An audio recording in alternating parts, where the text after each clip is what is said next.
Welcome.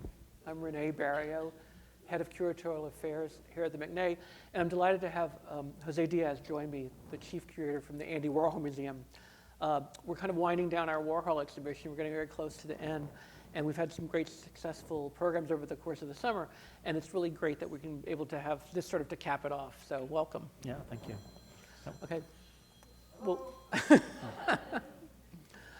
what we're going to do tonight is we want to look at, we're talking about what would be sort of interesting and meaningful, and sort of give some kind of background and behind the scenes look at Andy and his life and his interests.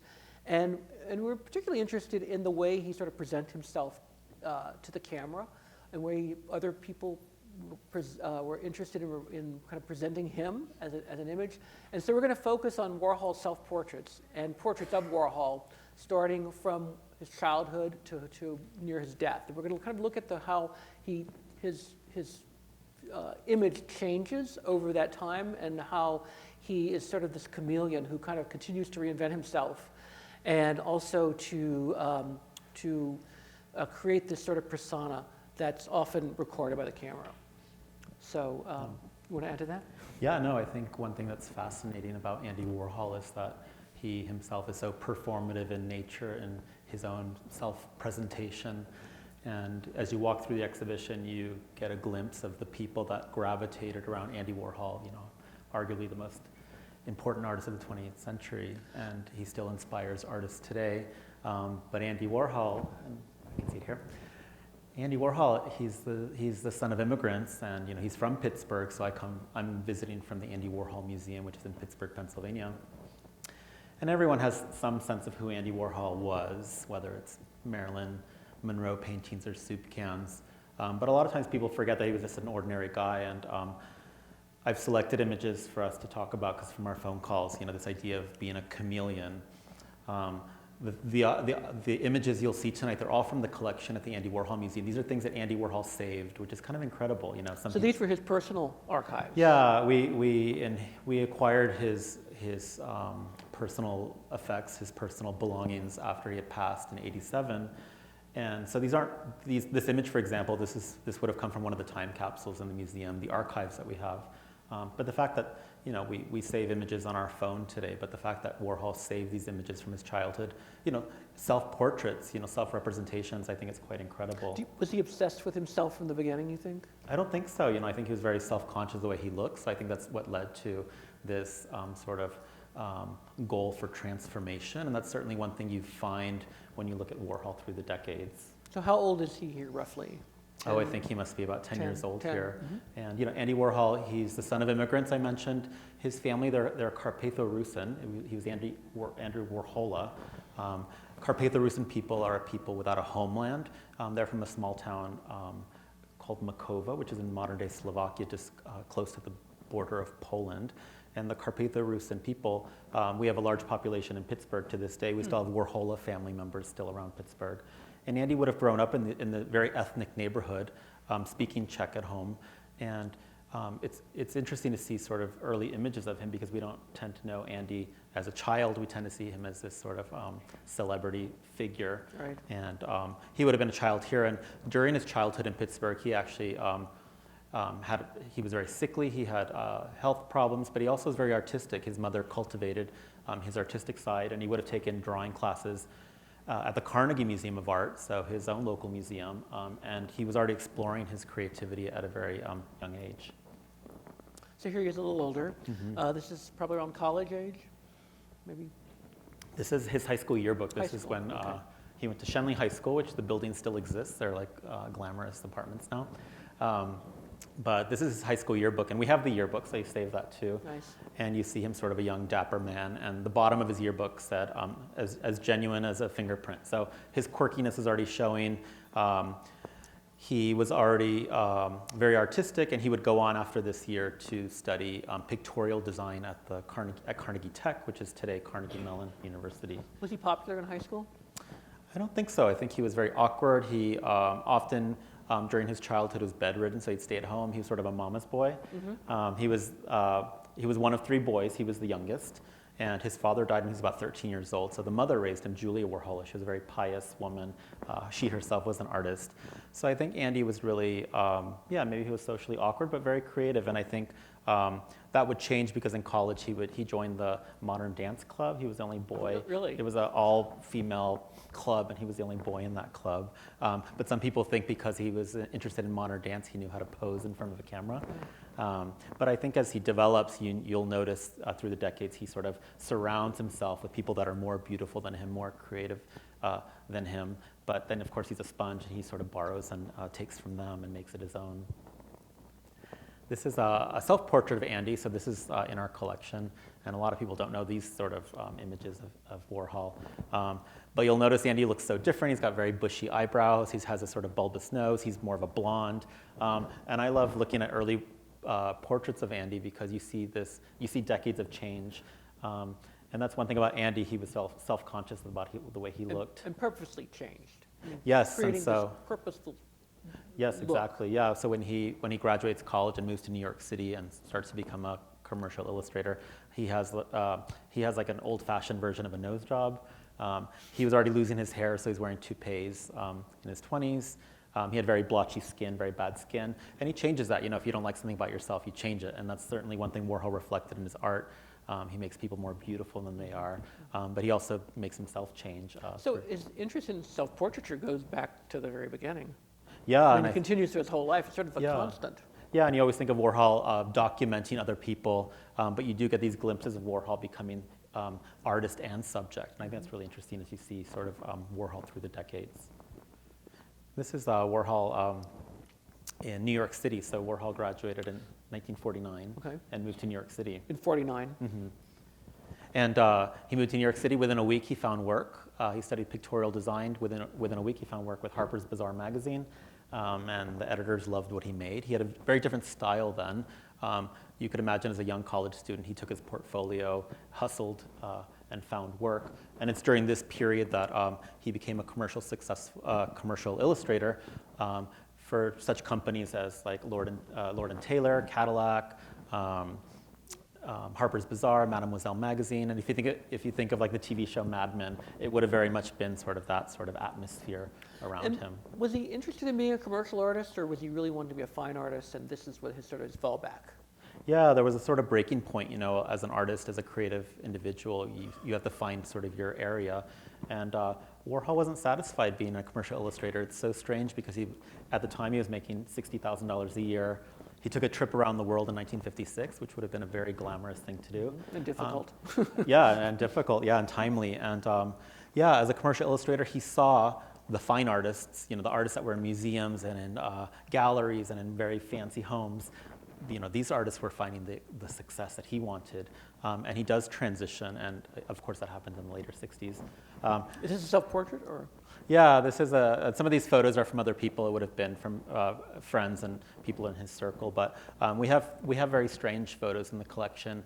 You'll notice this is a photo of himself, but he's sort of penciled out, given himself a nose job. He's sort of put a Sharpie and sort of taken the... Oh, that big black mark. Yeah, so that's actually like Sharpie mark or pen mark, so he would have taken out the bulbous part. And he's wearing a cap, so he would have covered his hairline in that picture. So he's kind of reflected in a mirror or some surface, looks like. He worked as a commercial illustrator. He would have worked doing window displays. So if you go to like really beautiful department stores, he would have been doing the window displays there, and there would be props around. So I think a lot of that reflects, his own surroundings at the time. This just shows a more vulnerable side of Warhol. This is him as a young person. This is his natural hair because you tend to see him with. But it's interesting because as we move through time, you'll see he feels less vulnerable or presents himself in a less vulnerable way later. Yeah, I mean, he really pulls back on that and puts this more kind of facade up. Yeah, and you'll notice too as we go through the images, the way we all choose what we want to wear. We choose our own style, and I think Warhol. This is very much a young person in New York. He buys his first suit, Brooks Brothers suit, in the 1950s, and he came from a very poor working class family. He was born in 1928, a child of the Depression. So his first commission was called What is Success? And so, of course, he was defining success. But of course, through the decades, he chooses his own style very much in the fashions of those periods. And I think it's very cool because the exhibition here does also reflect fashion within the decade of the artwork. And he becomes obsessed with money. Oh yeah, of course. And yeah. is that partly due to his childhood? But he also starts making money as a young artist, right? So he's seeing success immediately and seeing the compensation. I think a lot of people think it's being growing up poor. You don't want to go to bed hungry. You want to gravitate towards money. But I think Andy's one of those artists who just said, "I love money. I want to make money." And he painted money. Yeah, and he painted money. But if you look at the portraits in the galleries upstairs, there are those square portraits. He didn't make those for fun. They were all sold. We have what was basically in his own possession. But Andy would make those for people who paid money to have their painting done by Andy Warhol. It was a business, yeah, and it paid for other things. This is just an example of him working as a commercial illustrator. An early Polaroid. Yeah, and it was an early Polaroid, yeah. And Polaroids, we have some in the exhibition upstairs, but it's nice to see Warhol in Polaroids. I love this photo. This is an extra passport photo. So Andy Warhol, of course, a lot of young people, when they get passports, it's often the first time they get it because it's the first time they're going to leave the country. Right. But we have some very odd photos in the collection. It would have been Andy giving himself, lush hair. Again, changing that nose, which he makes enough money to do so. And it's just interesting, again, the dapper young sort of 20-year-old New York City, which I think is really quite interesting. And it's a good image to hold on to as we look and see how he transitions later and evolves. Yeah, and this is taken from a fellow photographer, Edward Wallowich. A lot of people think Warhol's very stoic, not very playful, very aloof. But I find this, as a great example of Warhol actually showing a very whimsical side of him. I don't know what the context is for this photo, but it is in our collection. In the collection, you have all these loose photographs that and often you don't know the context, right? So we don't, but we sort of, as curators, play detective. When you see the portrait upstairs, you can see, at least here, you have the video footage of one of the subjects, and then you have the Polaroids, and then you've got the finished product. And so at the Warhol Museum, it's wonderful that we can actually play detective and actually find the video that goes, or sometimes even the receipt. Warhol was saved everything from medical bills to party invitations. But for us, we're able to sort of put it all together. That's great. Then here we enter Warhol. I was thinking of the cool Warhol. Here's now he's really creating his image and presenting himself in a very studied way. Yeah, and as artists, artists have artist studios. People go visit artist studios and buy work, get to know the work. But in the '60s, Andy had one of the most exciting, most provocative spaces in probably the whole country, and it was known as the Silver Factory. The Silver Factory was called that because you can see in the background it was. His assistant at the time had his own apartment look like this, and it's basically just aluminum foil and silver spray paint. It was meant to look like a spaceship. Andy said that silver was the color of the future. Spaceships and astronauts are silver, but it's also the color of the past. The stars of the silver screen, Elvis Presley, Marilyn Monroe. Right. It looked more like a cave, but as an artist studio, it became sort of this multifunctional place to make films, have parties, produce sculptures and paintings. And during this period is when Warhol starts to sort of engage with a very beautiful entourage of people, which he called the superstars. And I forgot what I was going to say. Yeah, I'll think of it in a minute. No, and you'll notice the way he's dressed. It's very much in the style of the time. You wouldn't say he's unfashionable. I was going to go back to his childhood. In his childhood, he was very interested in Hollywood and motion pictures and superstars then even, right? This obsession with stars has been from the beginning. Yeah, so if you look at, you'll see a Marilyn painting or Elvis painting. One of the earliest things we have in our collection is an autograph from Shirley Temple. Shirley Temple was born the same year as Warhol. I like to think it's the first Hollywood blonde that he was sort of interested in. But yeah, Andy Warhol as a child he had a Hollywood scrapbook. So he'd, back then you would write to a Hollywood star and you'd get an autographed photo back. And we have those in our collection. But of course, Warhol himself would start to hang out with his own stars. And during this period, you had what Warhol called the superstars, and they were, if you're interested in Andy Warhol, you probably recognize people like Edie Sedgwick. Right. She was a very, Warhol had the It Girls of the Year, and so it was these other sort of very interesting people that would create press for him, but they would tend to hang out in the Silver Factory. And these photographs we're looking at, so a lot of other photographers were interested in taking photographs of Warhol. Yeah. He sort of became this model, in a sense, for people who were intrigued by his, kind of this whole milieu that he's creating, right? Yeah, other photographers like Stephen Shore would come, but also like other celebrities at the time wanted to know what the Silver Factory was. People wanted to be among that circle. Of course, this was a period of heavy drug use and rock and roll, but this would have been a very exciting space, and even people around Warhol would try to mimic him. So someone like Edie Sedgwick, she started to paint her hair platinum and silver, and start to wear stripes, just like Andy. And you'll notice in a lot of the pictures he's kind of wearing the same thing, so he was very consistent in his style. It wasn't sort of random outfits. Right. It was very studied. It was part of his, and I think presentation. and I think it was very calculated in terms of the way he Is he would wearing, look. is that a hairpiece there? Or? Yeah, so you see all the 60s photos. In our collection, we have about 60 wigs. That's at least how many he saved. 60 of his wigs. Yeah, we've cleaned and digitized them, believe it or not. What does that mean? Yeah, we've had it because they smell and they come in different boxes and things. But yeah, Warhol in the 50s would have started off with a toupee or a hairpiece, but as he became more successful, he was known for his look. And I think maybe a good comparison would be like Frida Kahlo or Salvador Dali. So Warhol's look really was this like silver hair, and so he had so many different styles of them. And there's even comments in different Warhol people saying like, you'd see his wig crooked, but you wouldn't dare tell him that it was like going to fall off. But we do have, some of the wigs are darker on the sides, some of them are longer bangs. But he had, I believe, at least one wig maker for a very long period of time, and they're real human hair wigs too. They're not from Party City. Right. So you can tell in terms of being sort of a well manicured person, he was very much conscious in having a very high quality hairstyle. During the 60s, Warhol, of course, was also sort of created a wall. He was known for putting a mirror to society, but he also was very much a businessman in that sense, because he was managing the Velvet Underground, who were a rock and roll band, if you think of Lou Reed and Nico. And it was all about sort of creating this sort of business, even though the space seemed very... This photograph, you're starting to see this distance come, this wall between him and the and the world, in a sense. That sort of seems to continue as he gets older. Yeah, and he always contradicts himself. So you hear all these famous Warhol quotes. Some of them aren't even by Warhol. Some of them have been taken out of context, or later Warhol would refute that and say, "Oh, I never said that." You could see that in videos. But Warhol, as the decades progress, he sort of mythologizes his own image. Right. He'll say like he ate Campbell's soup every day as a kid, and then he'll say he never did. So it's interesting to see sort of the way he manipulates. But it was community. important that he was surrounded by this entourage. Yeah. I mean, there's like we see this picture. It's important that he had followers, right? Yeah. But he was also kind of known as a voyeur in a sense too. Yeah, people always ask Warhol where do you find all these crazy people? And he says, they actually find me, and it's interesting because the Warhol superstars are not the only creative individuals. There's also other artists among Warhol's circle. This photo has Marisol. There's a woman sitting down there.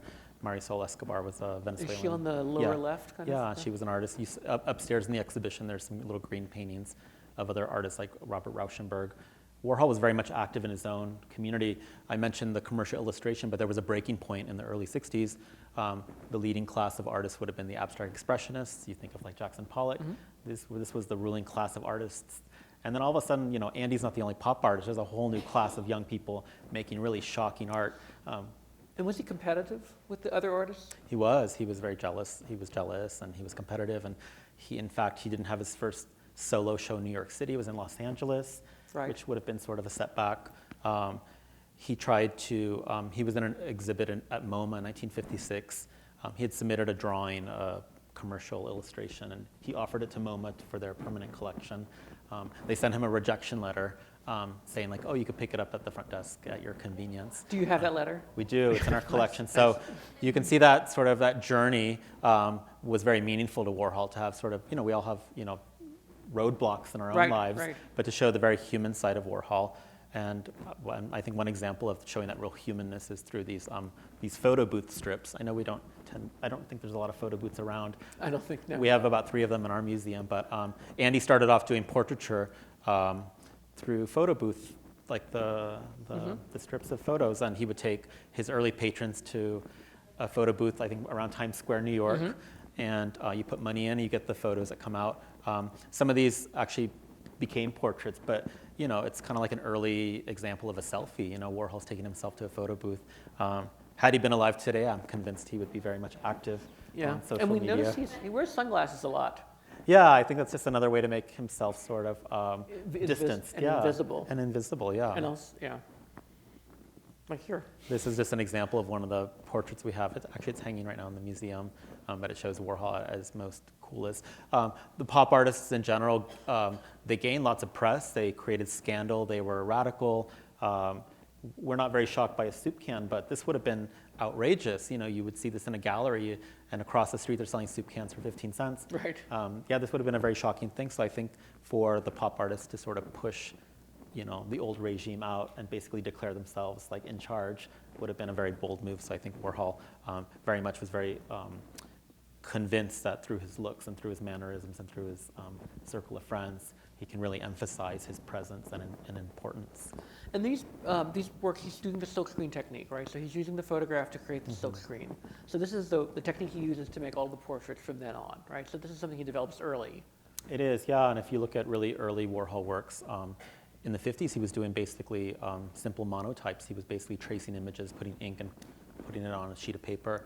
A lot of people think technology was the reason he started silkscreens. It helped, but he was already doing early stamping techniques, early, basic printmaking techniques. But I talked earlier with the teens, this idea of appropriation. Warhol loved, when artists borrow from other artists. Warhol also takes images that might already exist. So the early Elvis's, Marilyn's, Liz Taylor's, those were images that already existed. A young Liz Taylor didn't sit with him for a photo shoot. Right. Like the Jackie Onassis. Yeah, they later became his friends, but in the early period he was appropriating. And the only early sort of portraits would have been people that were not famous. Right. For a very wealthy housewife to go with him to a photo booth wouldn't be the same as sitting for a very glamorous photo shoot later. Now, some of his fellow pop artists were also appropriating images, but they were kind of making them their own. I'm thinking about like Roy Lichtenstein, who was repainting comic strips, right? Warhol's case, he was actually taking that artist's image and using it directly, and then doing some kind of interpretation of it. So it was a little different from what was going on with, I said, in the circle around him, right? I mean, he was kind of an outlier in that way. Yeah, in fact, Lichtenstein received success and acclaim before he did, and once Lichtenstein got acknowledged for doing these comic book inspired paintings, Warhol stopped doing comic books. So he sort of shifted gears and went to something else, but he also started to take images that existed. Robert Rauschenberg also did the same, but I think Warhol's one of the first artists to get cease and desist letters from Campbell's Soup, for example. Right. We hear about artists now that borrow from other sources, but Warhol was one of the first. This is a photograph. It's just so beautiful. If you think of the old glamorous Hollywood, the old Hollywood studios would have like Judy Garland and all all the contract workers, players together. Yeah, and you think of those, and Warhol basically was in the early 60s, he was starting to become a filmmaker. And these are his superstars. You can see him sort of sitting down. But you'll notice everyone around him is sort of strange looking or very beautiful. And everyone around him, they're sort of gifted in their own way. A lot of them died very early because they were also very sort of free-willed and did as they pleased. Polite way to put it. But some of them were dancers, writers, so he's actors. on the left in that cluster on the left. He is, You see his kind of head in the center. Yeah, he is. But you'll notice he's not in the very center. He's letting everyone sort of have their presence, and he sort of enjoyed the rivalries and the dramas that happened among the Silver Factory.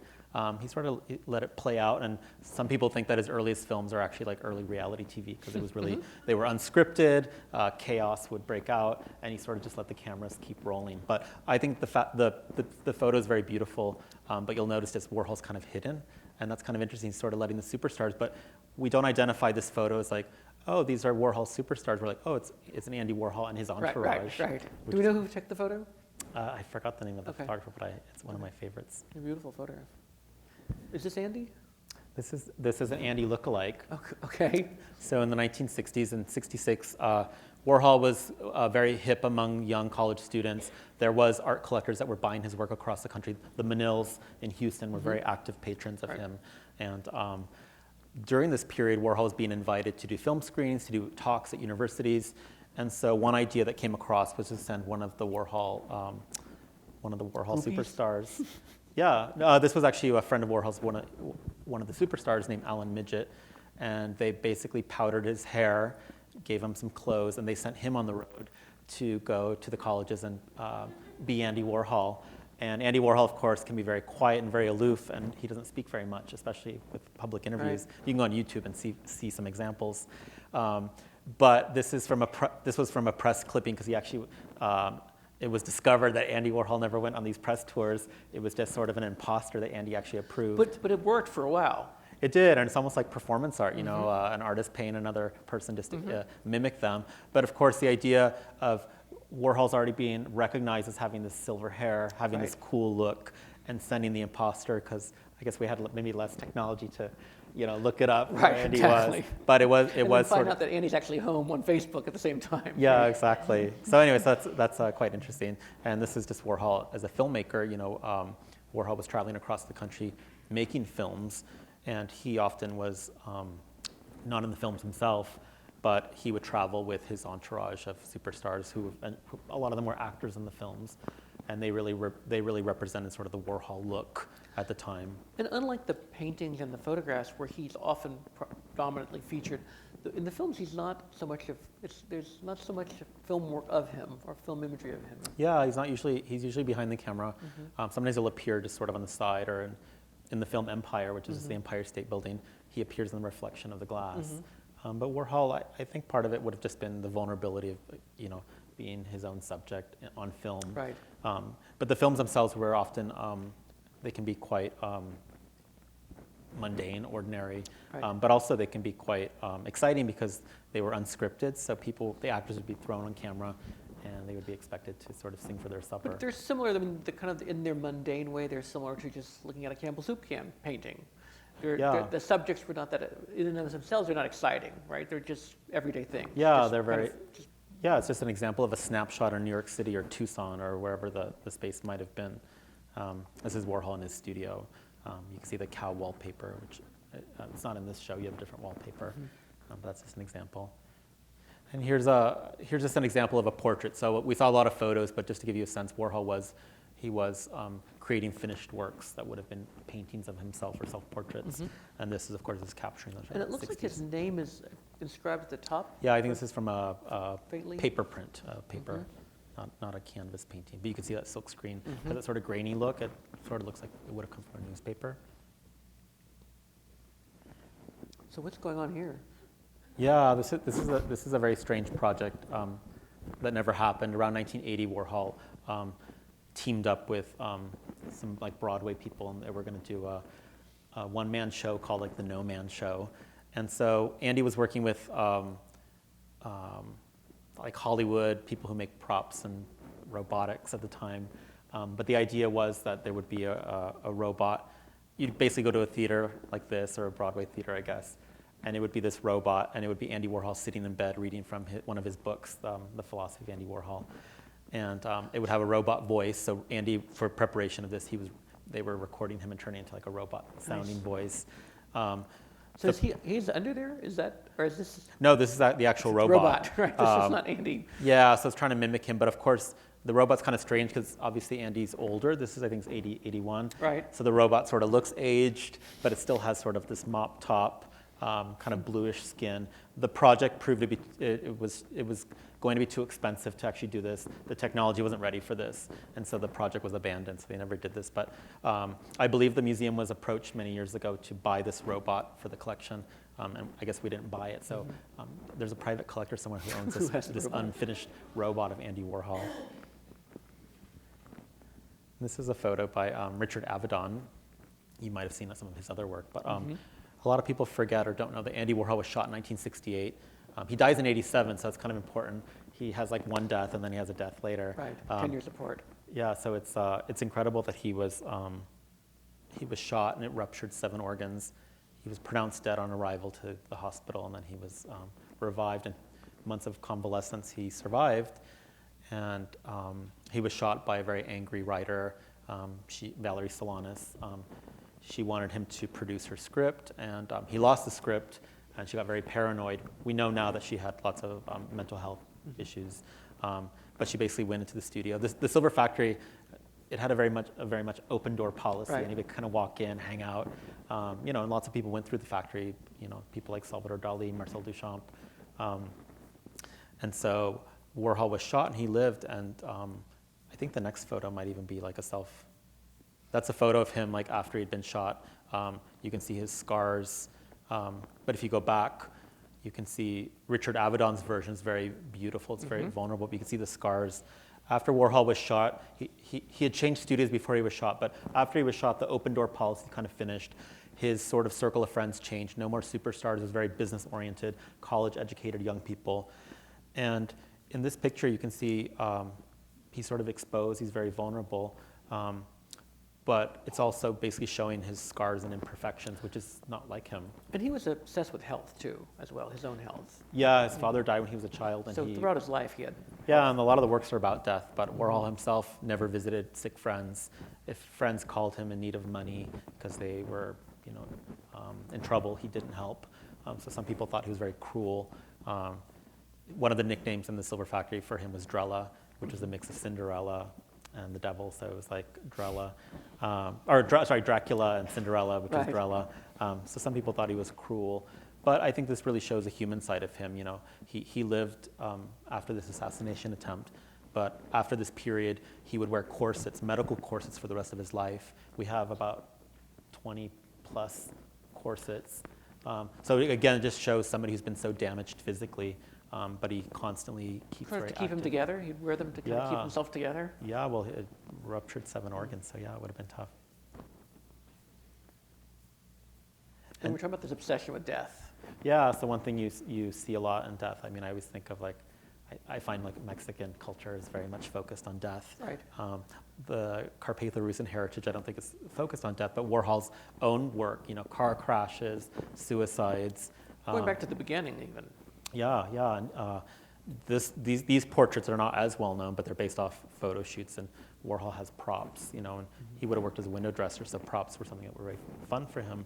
But this is with skulls and, it's almost like the Memento Mori type paintings, those old classical paintings with like a skull or a melting candle, like the passing of time. And we see him aging in this picture. His face is getting older.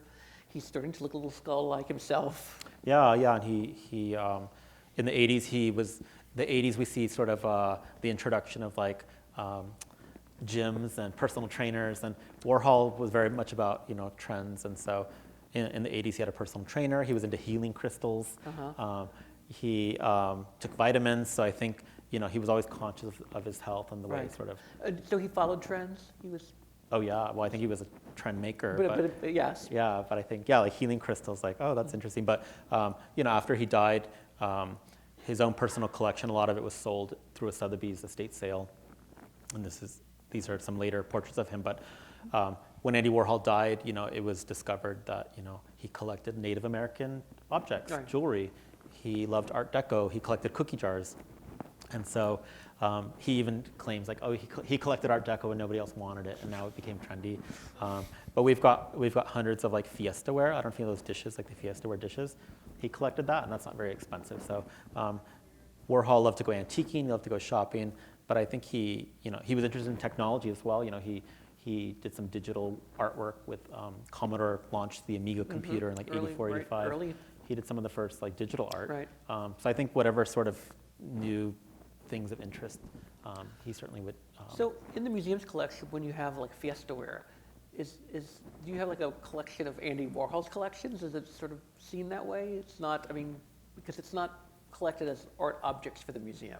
Yeah, but we treat everything like porcelain. So whether it's a sugar packet or a Marilyn Monroe painting, Andy Warhol collected avidly, but he also had what we call time capsules. Mm-hmm. So if you think of a box with a date covered or sealed, that we have those. Andy Warhol started time capsules around 1974 until his death. We have 610 of them. Each box is full of about 500 objects. They could be thematic, or it might just have one object. On top of that, Warhol also just had his stuff. So his furniture, his cookie jars, his jewelry. Right. So we have a combination of that in the collection. So if you come to the museum, we have an open archive. You can actually see some of the collection. Are all the boxes open? Have they all been opened? All the boxes have been opened because some of them had food in them, and so we wanted to make sure there wasn't like rodents or vermin. Right. All the boxes have been opened, but we haven't scanned and photographed everything. So you might have a box of letters, but we have yet to read the letters and scan them. So there's still room for scholarship there. These are just some late photographs. This is a large-scale Polaroid of Warhol, but it just shows him again as a businessman. So we're in the 80s now, maybe late 70s? This is 70s. So in 1969, Warhol launched Interview magazine. A lot of you might be familiar with that magazine. It started off originally as a film journal, a film magazine, but then it changed directions in the 70s. So if you see Interview magazine, there's always somebody very well-known on it, and still and of the moment. And of the moment.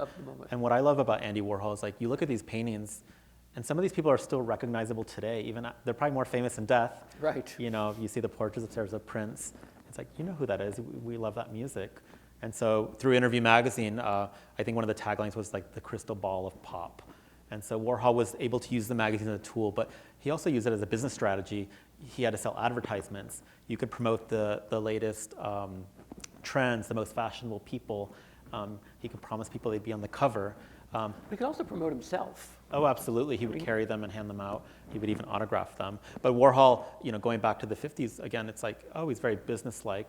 And if you read the book Holy Terror by Bob Colacello, it talks about sort of the decade that Bob Colacello was involved in Interview magazine, traveling the world, basically, you know, using the magazine as a tool to get portrait commissions. Right. You know, that was the moneymaker I mentioned earlier. Those portraits upstairs used to cost $25,000 for one, $40,000 for two, and then discount on top of, you know, the more you acquire. Buy in bulk. Yeah, if you buy them in bulk, that was the total strategy. So these are some interesting. We have a number of these Polaroids in the exhibition, where Warhol's wearing makeup and wearing wigs, and these. I always wonder about the context of these. Were these things he was doing for himself? Were they going to be part of a bigger project? Did he think of them as being involved in doing bigger portraits? Yeah, I think Warhol made these. I think he made them for fun. I mean, this is, I think, 80, 81. Prior to this, he had made the series Ladies and Gentlemen. So in the Transamerica show, you have the print. You have the beautiful prints. They're not from us, actually. Right.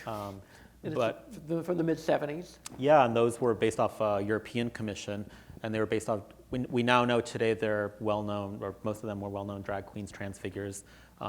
But it was very atypical to have so many unknown people. When you see a Warhol painting, you know who that person is. Right. And the Ladies and Gentlemen series, they were mostly people from a bar called the Gilded Grape, and they each got like $50 each to do the photo shoot. They were not celebrated in their time. No. We now know like Martha P. Johnson is one of these figures.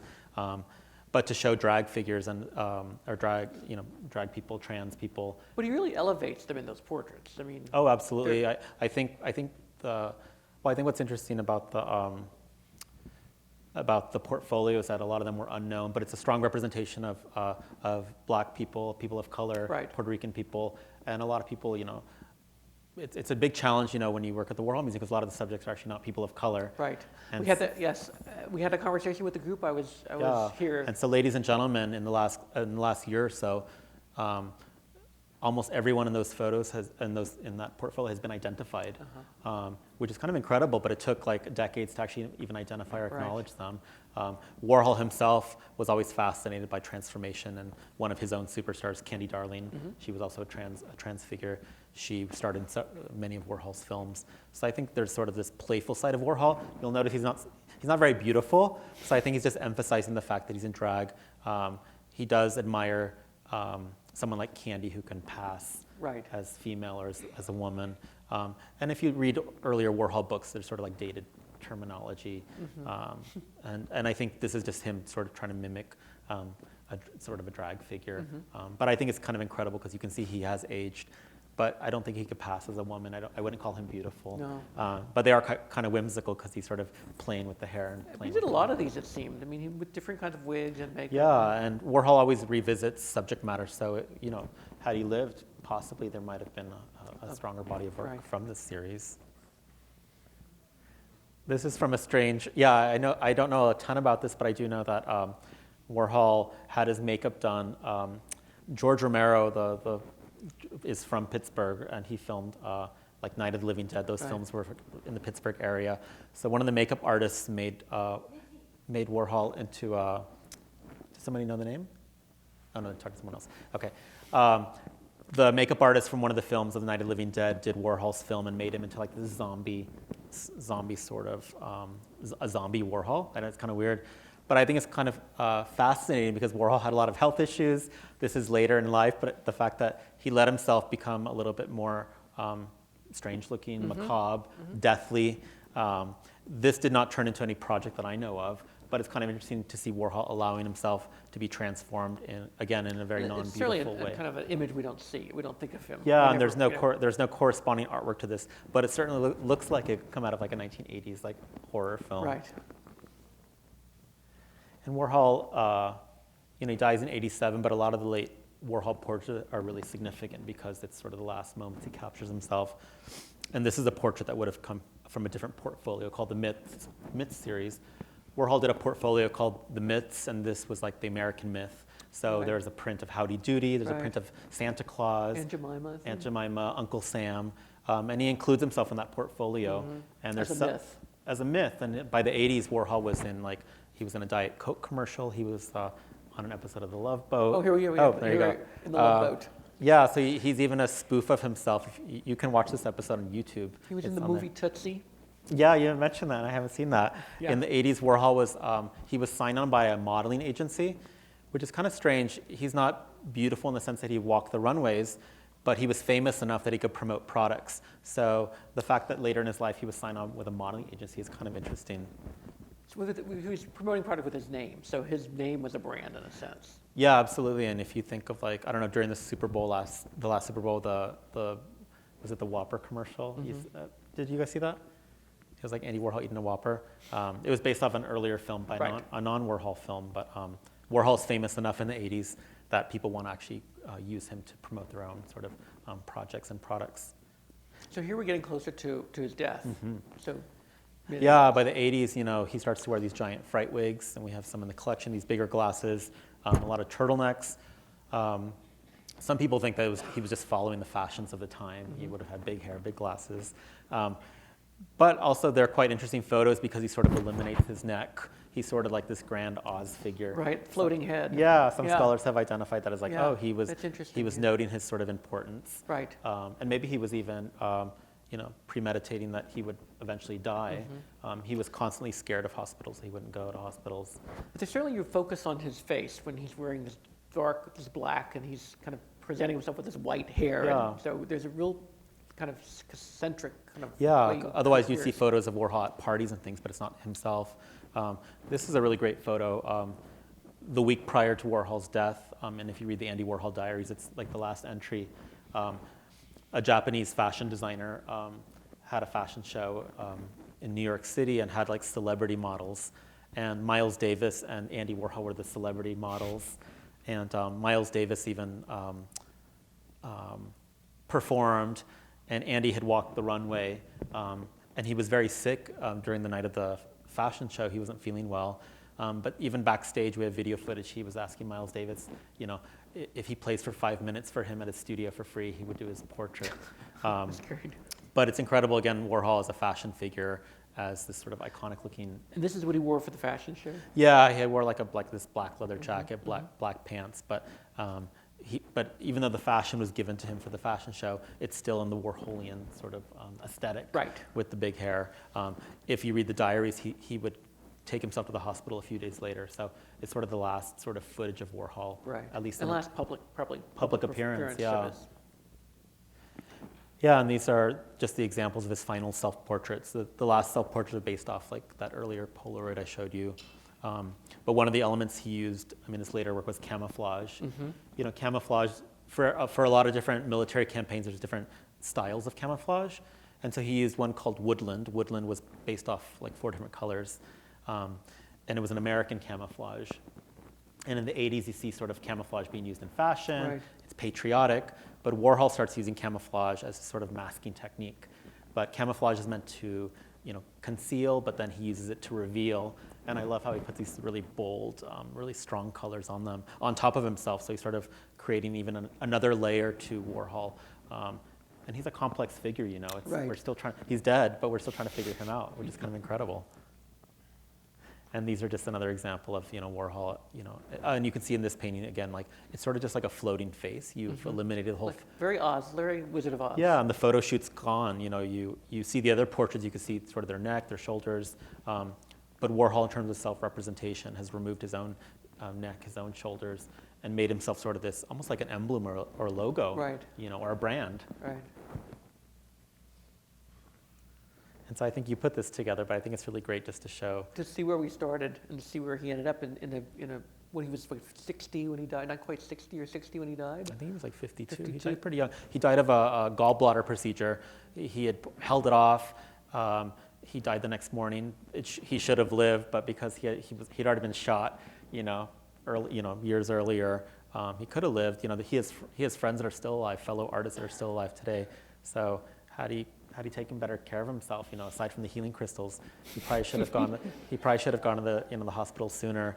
And it's unfortunate because we look at this last work, like these self-portraits, we think, we call it as like, that's his final body of work. But who knew, right? Who knew? Right. He probably was just getting started. Right. There's artists today that are still active, or we're celebrating artists in their, think of, Carmen Herrera. Right. We're looking at artists in their 100 years 90s. old, right. Yeah, and we're celebrating them now. So had Warhol lived, this would have just been like mid-career work or mid-career, representations Exactly. of himself. But I think it's fascinating just to see how Warhol really defined not only himself, but also really defined, the 20th century in terms of popular culture and contemporary living. We have a few more minutes. We can take a few questions if there's Sure. some questions in the audience. Yep. I know we've covered a lot of territory. Thank you. Yeah. I think we had one over here. I just want to comment. I always thought the photographs of him with the wig made him look electric. It's interesting because there's also, he did some Statue of Liberty paintings, and some people think it's also like the crown. It's interesting. He also, during the period, was using like the General Electric logo. Some people think there's sort of symbolism hidden. Warhol, of course, would never. We reveal that. But It's interesting, but I can definitely. So like he was coding these paintings and things? Yeah, so his last body of work were the Last Supper paintings, but he would use like the logo from Dove soap, like the little dove. Some people thought that meant, the Holy Trinity. Right. He used the General Electric logo, which meant like, it doesn't mean electricity, it doesn't mean life. He used the logo from like Wise potato chips. Does that mean wisdom? Maybe it's us just overreading the pictures. Right. But I think Warhol, he would have embraced, everyone's interpretations of his work. Anybody else? In his archives, does he write anything about changing from just being himself into making himself an object, which is really what I see he did? And because he was just interested in making himself into an object that would sell. Does he talk about that? I mean, did it affect him psychologically? Yeah, I think, it's interesting because, people ask us like how the museum came to be. When he died, his managers created the Warhol Foundation. Then they teamed up with the Dia Foundation and the Carnegie Museums of Pittsburgh. But Warhol he left a will, and he had previous discussions to create a museum. So it's interesting to see, later in your career to rethink or to think about your legacy. And I think whether it's narcissism or just like, I did some really great things I want people to know. But a lot of people think we just decided to do a Warhol museum. But I think he planned it. I mean, we have his will. I mean, that's good enough to say, make a foundation and make a museum. So on one hand, he sort of presents himself very distant. On the other hand, he's very much in the moment. And sort of, you're talking about him sort of present himself as an object, like he's very distant from that, and he's created this thing who is him, but he's created this as well. But at the same time, he's sort of living in the real world. Yeah, I think he represents just American culture. I can't think of anybody, when I talk about Warhol to other people, like he's our Picasso, he's our Frida, and I can't think of another artist that's even alive today that mimics that. And his influence on the generations following Yeah, him, yeah, which is significant. yeah. And you'll have to come to the museum and visit us, I think. Oh, sorry, thanks. So you mentioned earlier that some people thought that he was mean, and I remember reading Edgy Sidgwick said that, or she referred to him as cruel before she overdosed. Do you think that he later on in his life felt guilty, or would you consider him selfish? I think he was a bit selfish. You know, and Edie died very tragically and alone, and she needed money. Warhol had money. He often was notorious for not lending money when somebody needed money. His own mother had died. So I forgot to mention when Andy Warhol left Pittsburgh, 2 years later his mother moves to New York City, and he puts her to work. She cooks, she cleans, and she helps with the art commissions. But when she dies, he doesn't tell anybody at the studio. So for the longest time, people just thought his mother was at home. Oh, kind really? of like. So I don't know. I think there probably would have been a little bit of selfishness because he could have made a difference. You know, you think of, Right. we think of our own circles like someone can make a difference by helping others, and And people. he had the means to. And he had the means to. And I think when Andy was shot, some people said, yeah, he deserved it. So because some people think he would have stolen this woman's script and just claimed it as his own because he was known for that. And I think there was good reason for people to be upset at him because I think things would have been. I think people viewed drug use differently back then. So maybe no one was going to necessarily take Edie to rehab. Right. But she also she hit rock bottom at some point and she falls out of favor with Warhol. Right. And Warhol, I think, and when I say selfish, he creates his own it girl of the year. Right. So one year you're the it girl, like Baby Jane, and the next year you're actually, it's Edie Sedgwick now. So it's kind of like you kind of saw it coming. So I think Warhol very much. And did he move through people like that? He did, yeah. I think it's very unfortunate. But he also, Bridget Berlin, another Warhol superstar, he talked to her on the phone every day. So, but I think Warhol does present himself off as a very, cold person, and it's unfortunate. But the more we learn about him, the more human I think we could learn how he is. Oh. We've got another question. Oh. Going along the lines of what you just discussed with what we brought up, drug use. And I know you mentioned Lou Reed earlier, and it's well documented, Lou Reed's heroin addiction, and John Cale and a lot of the guys in Velvet Underground, and I mean other friends of his, Mick Jagger, Bowie, etc. I'm wondering, what does your research show regarding Warhol's view on drug use, and on his friends' drug use, I should say, and on his own use or lack thereof?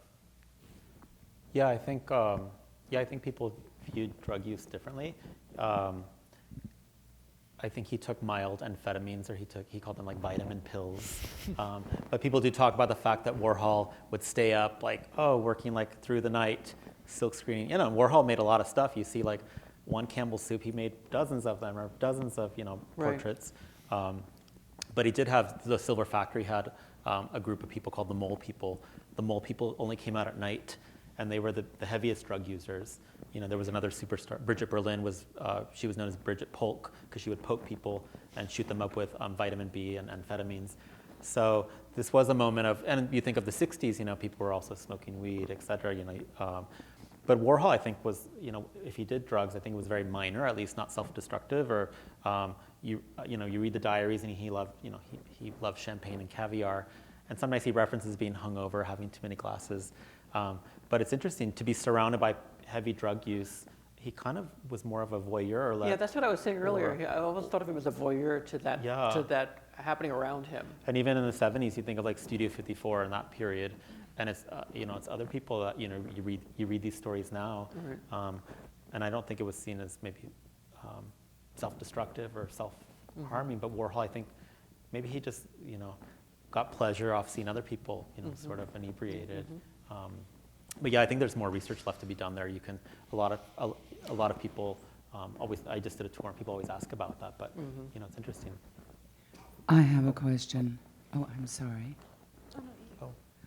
How, obviously, you are very compelled by what you do. How did you end up in this position in your life? Oh, as a curator at the Andy Warhol? Yes. Oh. I studied art history, so I knew I didn't want to be an artist because I didn't want to struggle, and being an artist is one of the hardest professions. But I studied art history as a young college student. I think art history is very challenging because once you leave college, no one tells you what to do with it. And in the art world, you need to decide, do you run a gallery? Are you a professor? Are you managing artists? But I really loved my experience as an intern, doing fellowships, working in museums. I find museums are very welcoming. I love art to be accessible. I hate to see art and not be able to even explain it. And when my non-art friends say I don't get it, and I'm like, I don't get it either, So I get upset when art is too dense and you can't figure it out. So I find pop is very accessible. But I did an internship in Miami at the Rubel Family Collection, and I learned how to. It was a curatorial internship, and I had to pick the artist, create a list of works that would be hung, write the press release, pour the glasses of wine at the opening, and learn how to basically do everything from soup to nuts.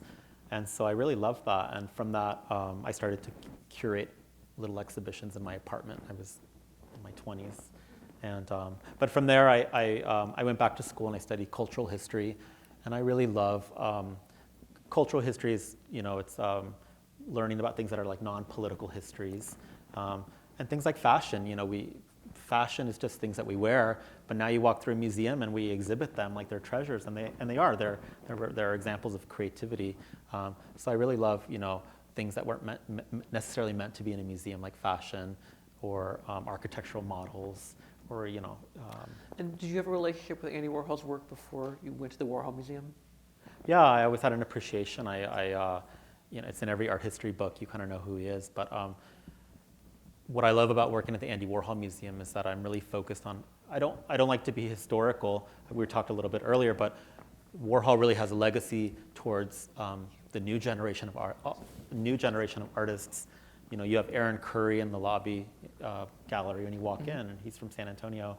You see elements of pop. To me, it looks like Calder on crack. It's just this really And almost like Warhol's camouflage with the way Aaron covers the surfaces. So when I think of someone like Warhol, I love the fact that it just embraces every discipline: fashion, music, writing, filmmaking, and that's sort of my approach to to curating.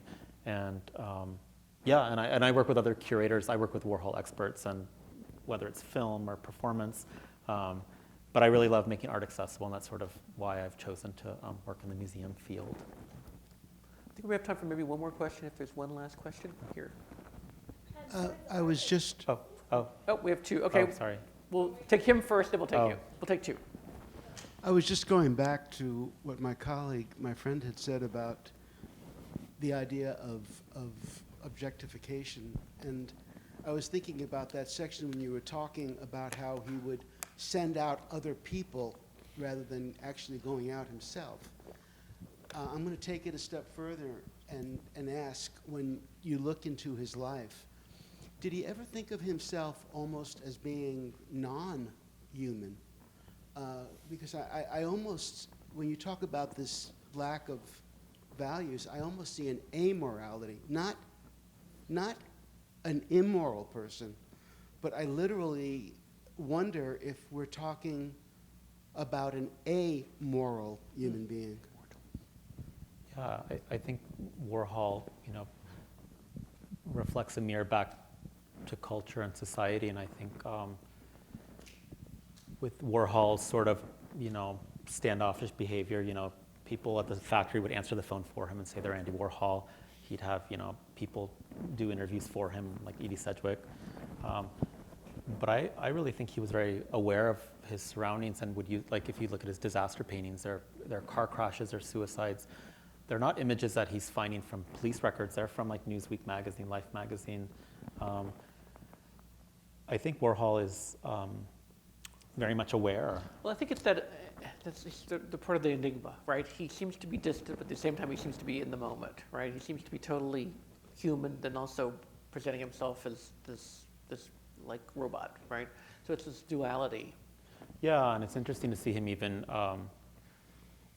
It's hard to find footage of him being candid. It's even if you read the books and the quotes, they all contradict themselves. Right. And so you know, and there's a retrospective at the Whitney, SF MoMA that's traveling, and he's so complex. We're still trying to figure it out. Warhol was raised Byzantine Catholic, and I have an exhibition that opens in October at the Warhol Museum about his Catholicism. He went to church. We know he went to church until he died. But then the debate is, was he really faithful? Did he really care about like Jesus and God? But then you see it represented on his work. So the debate is it sacred? Is it secular? And it's, you know, and to tackle religion, it's quite complex. So the exhibition that I'm working on for October is going to look into that. Like, and some scholars put Warhol on a pedestal. He was a closeted Catholic. He really, you know, did love God. And some people think, oh, that's not true at all. It's just him taking from, you know, culture. Can I ask a question? Is there anything in the collection that might help us understand Warhol that hasn't been brought out yet? Well, I think it's Catholicism is one. You know, that's gonna. I just wrote an essay, and my essay is actually about San Antonio. There was the 1968 Hemisphere, and I think there's elements of the Hemisphere here that still exist. But Andy Warhol, one of his patrons was the de Menil family, and the de Menils were approached for the Hemisphere to create a pavilion. It was going to be an ecumenical pavilion funded by the Catholic Church, and they asked the de Menil family to curate this pavilion. The pavilion doesn't exist. It was going to be a building that was going to be made by Howard Barnstone, who made the Rothko Chapel in Houston during the same time. And several pop artists were approached. Robert Indiana and Warhol were the only ones that produced artworks for this. We know that Warhol was paid $15,000 from the Catholic Church, and the pavilion never got built. We're trying to figure out why. You know, had it been built, you'd basically have a Warhol chapel in San Antonio, which would have been kind of incredible. And so, yeah, so I'm looking into Warhol's Catholicism. There is a scholar named Blake Gopnik who's writing the biography. It comes out actually next spring. It's going to be a brand new biography on Warhol, and it's going to rethink Warhol because some people, you know, want to know more about his sexuality, his religion, his awareness of gay rights or civil rights. You know, so it'll be interesting as the decades progress, as the years progress. Also, now a lot of books are digital, so you can actually do a lot of you have more access to Warhol books. But I think as the years progress, we'll see more Warhol scholarship coming out. And we have this one last question here. Thank you. So his art is very unique and eclectic, for lack of a better adjective. Any research, have you found any of his thoughts or opinions of other like-minded artists, such as Dali or Gaudi or anything like that? Yeah. He really loved Marcel Duchamp.